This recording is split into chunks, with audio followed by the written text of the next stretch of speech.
Hey class, for this discussion, there was two court cases I watched on YouTube.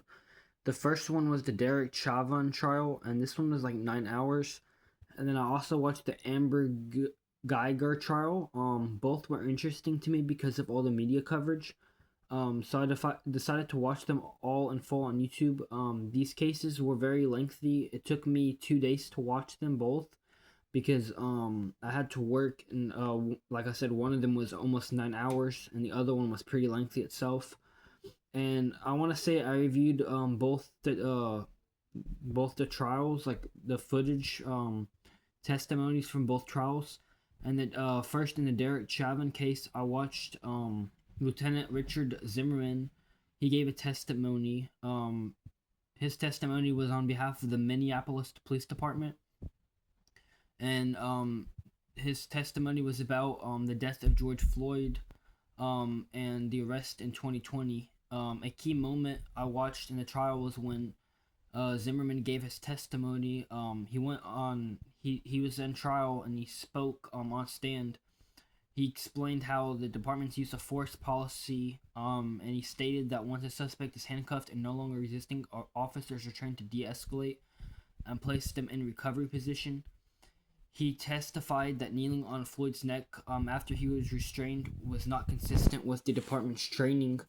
Um, Basically, his demeanor in this trial was calm, and Zinnerman was confident when speaking in the court, and he demonstrated professionalism because he dressed nicely. He also had like experience of the law. He remained uh, calm when called to the stand to speak, and during questioning on the stand, he answered all the questions clearly without appearing defensive. His credibility was very strong because of his decades of experience in law enforcement.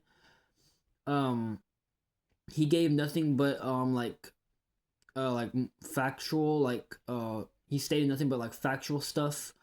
None of the stuff he spoke about on in the trial was opinion based. In the outcome of the case, was Chauvin was found guilty of three charges: second degree murder, unintentional murder, third degree murder, and second degree manslaughter. And then for the next case that I watched on YouTube, the Amber Geiger trial.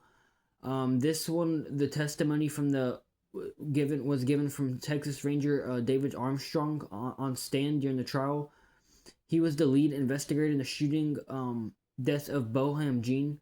Armstrong described that this investigative steps, crime scene evidence, and inconsistencies Geiger's statements. Um, a key moment came was when he explained that the physical evidence of the scene did not fully support her earlier self defense claim. His demeanor seemed serious and composed. He had his attire was respectful. He also gave explanations of like forensic procedures. He remained firm in his beliefs on the stand and avoiding speculation, which strengthens his credibility. And lastly, the judge slammed his gavel. Geyer was found guilty and convicted of murder and sentenced to 10 years in prison. And one major takeaway from both trials is that both cases there is solid credibility. In both cases, what I noticed is that the officer stuck to facts that followed court etiquette and remained calm under pressure. And for my future, if these cases are like my own future testimonies, I would focus on being well prepared, answering only what is asked, and maintaining professional composure even during challenging cross examination or questionings.